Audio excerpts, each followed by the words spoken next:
স্বাগত জানাচ্ছি শ্রদ্ধেয় শিক্ষক মণ্ডলী এবং প্রিয় ইউটিউব ভিউয়ারদের।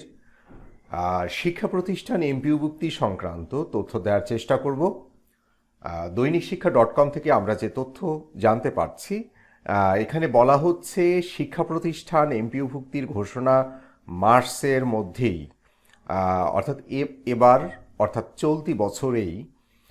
এখানে আরও আমরা দেখতে পাচ্ছি বলা হচ্ছে আগামী মার্চ মাসের মাঝামাঝি নতুন শিক্ষা প্রতিষ্ঠান এমপিওভুক্তির ঘোষণা আসতে পারে। এমপিওভুক্তির আবেদন করা প্রতিষ্ঠানগুলোর তথ্য মাঠ পর্যায় থেকে সংগ্রহের কাজ শেষ করেছে শিক্ষা মন্ত্রণালয়। সেসব তথ্য যাচাই বাছাই করছে মন্ত্রণালয়ের গঠিত কমিটি।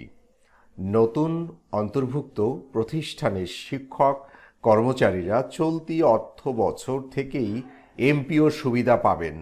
নতুন প্রতিষ্ঠান এমপিওভুক্তির আবেদন করা প্রতিষ্ঠানগুলো তথ্য যাচাই বাছাই করার জন্য আজ বুধবারও বসছে বাছাই কমিটি। বিকেলে ব্যানবেইসের এ সভা অনুষ্ঠিত হয়। কমিটির সদস্যরা বলছেন তারা মাঠ পর্যায় থেকে পাওয়া তথ্য যাচাই করে খসড়া তালিকা চূড়ান্ত করছেন।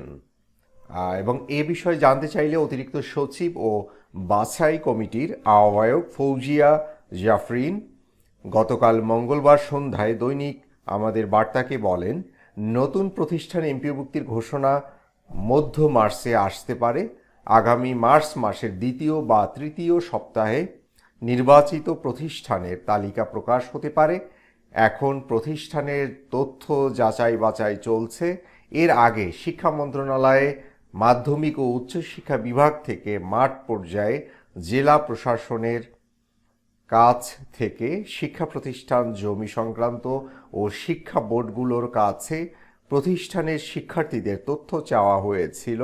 এ বিষয়ে জানতে চাইলে বাছাই কমিটির আহ্বায়ক বলেন, আমরা মাঠ পর্যায় থেকে তথ্যগুলো পেয়েছি এবং সে তথ্য যাচাই করতেই সভায় বসছে কমিটি। এমপিওভুক্তির কাজ কবে শেষ হবে ও শিক্ষকরা কবে এমপিওভুক্তির সুযোগ পাবেন জানতে চাইলে অতিরিক্ত সচিব আরও বলেন, খুব তাড়াতাড়ি কাজ শেষ হবে। তথ্য যাচাইয়ের কতটা সময় লাগবে তা সভা করে বলতে পারব।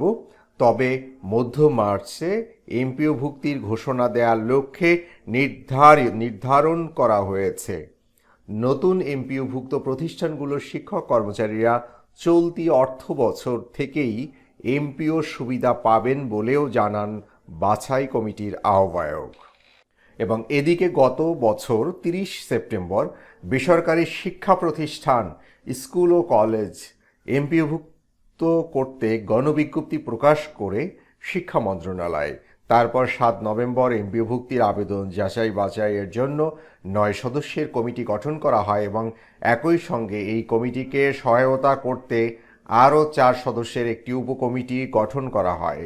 দেশে এখন পর্যন্ত এমপিওভুক্ত হয়েছে এমন বেসরকারি শিক্ষা প্রতিষ্ঠানের সংখ্যা প্রায় 33,000, আর এমপিওভুক্ত হয়নি এমন প্রায় 7,000 শিক্ষা প্রতিষ্ঠান রয়েছে। সর্বশেষ 2019 খ্রিস্টাব্দের 23 অক্টোবর 2,730টি শিক্ষা প্রতিষ্ঠান এমপিওভুক্তির ঘোষণা দেন প্রধানমন্ত্রী।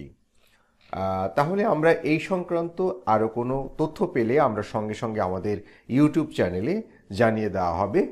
তাহলে সবাই ভালো থাকুন, সুস্থ থাকুন। আল্লাহ হাফেজ।